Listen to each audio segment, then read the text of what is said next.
তাক বাংলায়। আস্তে আস্তে কি এই মিডল ইস্টের এই যুদ্ধের ধাক্কা, অর্থনৈতিক ধাক্কাটা কি গোটা বিশ্বকে গ্রাস করছে কিভাবে, যদি আমরা আজকে পয়েন্টগুলো ধরে ধরে আলোচনা করি? দেখুন, চার্লি চ্যাপলিনের একটা বিখ্যাত লাইন দিয়ে আমি এই গোটা ইন্টারভিউ এর কথাগুলো শুরু করতে চাই। সেই লাইনটা আমাদের সবার মাথায় রাখা উচিত।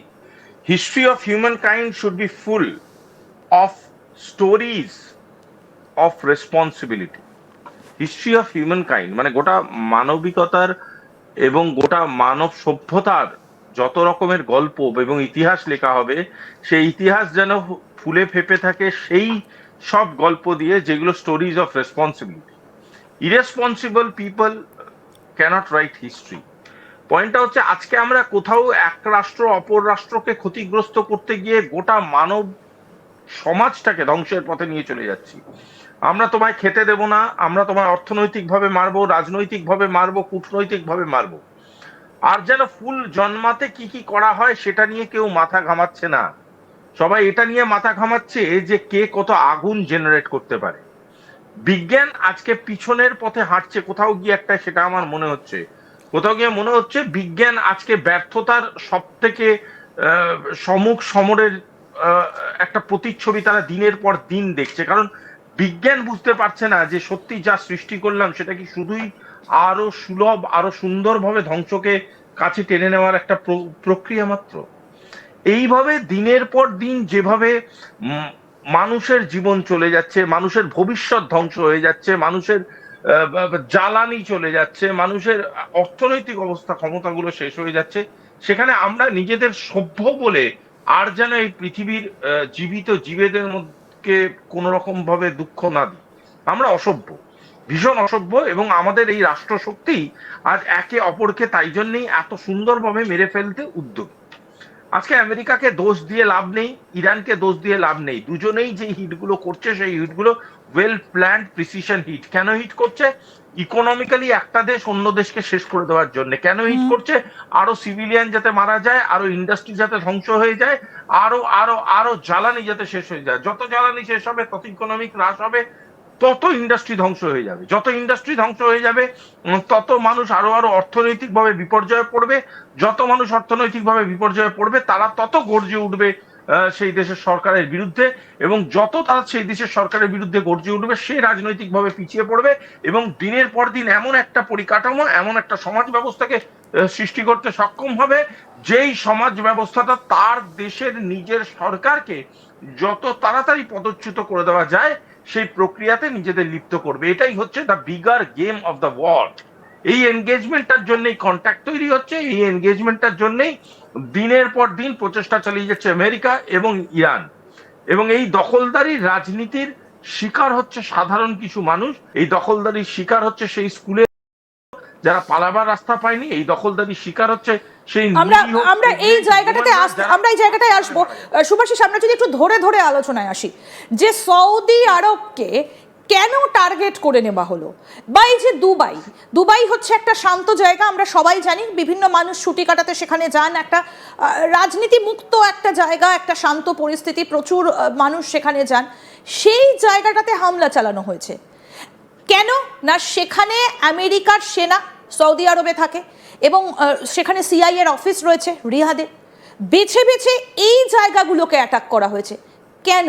অর্থনীতির কোন জায়গাটাতে এসে ধাক্কা লাগলো এই আঘাতটা? ম্যাডাম, আপনি বললেন না দুবাই নিরীহ মিষ্টি জায়গা না কি একটা বললেন, ওটা মোটেই নয়। দুবাই যথেষ্ট রকম আমেরিকাকে জায়গা দিয়েছে, দিনের পর দিন কূটনৈতিক ভাবে আমেরিকাকে জায়গা দিয়ে আমেরিকার ইনভেস্টমেন্টের একটা হাব হলো দুবাই, প্রথম কথা। দ্বিতীয় কথা হচ্ছে, দুবাই ছাড়াও সৌদি আরবিয়া তার এন্টায়ার তেলের যে প্রোটেকশনটা সেটাই ইউনাইটেড স্টেটস অফ আমেরিকা। আজকে সৌদি আরবিয়ার এন্টায়ার মিলিটারি মানে মিলিশিয়া কন্টেন্টটাই তৈরি করেছে আপনার ইউনাইটেড স্টেটস অফ আমেরিকা। কেন সেটা হবে? কেন দিনের পর দিন এমন কন্টেন্ট, এমন ঘটনা তৈরি করবে যার জন্য একটা দেশ, সেই ইসলামিক হোক নন ইসলামিক হোক, আই ডোন্ট কেয়ার, কেন দিনের পর দিন সেই দেশটাকে ব্যাখ্যা করতে হবে যে আমরা যা করছি সেটা আমেরিকাকে জানানোটা প্রয়োজনীয়? কেন ব্যাখ্যা করতে হবে? আর সেই ব্যাখ্যা না করলেই সে আক্রমণিত হবে, তাকে আক্রমণ করা হবে, তাকে they will be attacked। আজকে ভেনেজুয়েলার সাথে যেটা ঘটেছে, আজকে ইরানের সাথে সেটা ঘটছে। ইরান রিটালিয়েট করছে, ইরান ইনফ্রাস্ট্রাকচার এস্টাবলিশমেন্টের উপর হিট করছে, সিম্পল অ্যান্ড স্ট্রেট। কারণ ইরান বুঝতে পেরেছে যে আমাকে তোমরা ইকোনমিক্যালি ধূলিসাৎ করবে, আমিও তোমাকে পাল্টা মারবো, এবং সেটাই করছে ইরান। ইরান যেটা করছে সেটাও অন্যায়, এবং ইরান যেটা করছে সেটা কারণটাও অন্যায়। ইউনাইটেড স্টেটস অফ আমেরিকা যেটা করছে, কেন করব?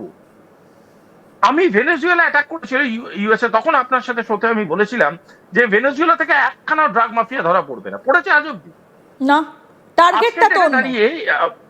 আজকের ডেটে দাঁড়িয়ে মোজাদের অফিসিয়াল রিপোর্ট যেটা 6 তারিখ বেরিয়েছে, সেখানে বলছে, আমি quote, no such identification of nuclear reactors has been found within the territory of Iran as of now. কথাটা মানে কি? নিউক্লিয়ার রিঅ্যাক্টর পাওয়া যায়নি ইরানে, তার মানে তাদের নিউক্লিয়ার রিসার্চ কি করে ধ্বংসাত্মক হয়? কোন বেসিসে ধ্বংসাত্মক হয় সেই রিসার্চ? কি প্রমাণ করতে চাইছেন? মিথ্যা কথা, একটা ন্যারেটিভ তৈরি করে। আমেরিকা মিথ্যা ন্যারেটিভ তৈরি করছে, আমেরিকা মিথ্যা ইনফরমেশন নেটওয়ার্ক তৈরি করছে, এবং এই ইনফরমেশন নেটওয়ার্কটাকে সে বাজারে ছড়িয়ে সিভিল ডিসোবিডিয়েন্সকে সামনে রেখে দিনের পর দিন এমন একটা প্রক্রিয়ার মধ্যে গোটা ব্যাপারটাকে আনছে, যেই প্রক্রিয়াটা কোনো না কোনোভাবে, কোনো না কোনো পদ্ধতির মধ্যে দিয়ে গোটা বিশ্বের স্টেবিলিটি নষ্ট করছে, এবং সে দিনের পর দিন অন্যায়ভাবে তেল এবং বাকি ইকোনমিক জোনগুলোর উপরে থাবা বসাচ্ছে। তাই এটা বিরাট বড় অন্যায়। বেশ, তাই জন্যই সৌদি আরবিয়াকে কোনো কারণ ছাড়াই অ্যাটাক হতে হচ্ছে, কোনো কারণ ছাড়াই দুবাইকে অ্যাটাক হতে হচ্ছে। বাট অ্যাকচুয়াল কারণ যেটা, যার জন্য তারা অ্যাটাক হচ্ছে, সেটা আছে পর্দার পিছনে। তারা যে মদতটা দিচ্ছে, সেই মদতের জন্য আজকে তাদের সেই কিমতটা চুকাতে হচ্ছে, আর কিছু। বেশ, আমরা যদি একইভাবে ওমান বা কাতারের কথা বলি, সব থেকে বেশি গ্যাস আমরা বাড়িতে যে জ্বালানি গ্যাস ইউজ করি রান্নার জন্য, খুব সহজভাবে বলতে গেলে আমরা যে রান্না করি, রান্নাঘরের হেসেলের যে গ্যাসটা আসে সেটা এই ওমান থেকে আসে। ওমান প্রোডাকশনটা বন্ধ করে দিল। এইটাও কি কোথাও গিয়ে একটা আমেরিকার নজরদারিতে? কারণ এটাও তো আমাদের বিশ্ব অর্থনীতির কাছে একটা বড় ধাক্কা। কারেক্ট। আমেরিকা দেখুন 3-4টে দেশের সাথে গায়ে পড়ে কিরকম ঝগড়া করছিল, এই 4টে দেশের সাথে গায়ে পড়ে ঝগড়া করার পিছনে কারণ কিন্তু এই গ্যাস। একটা হচ্ছে ওমান, একটা হচ্ছে কানাডা, একটা হচ্ছে অস্ট্রেলিয়া, এবং অপর একটি কান্ট্রি হচ্ছে এই কাতার।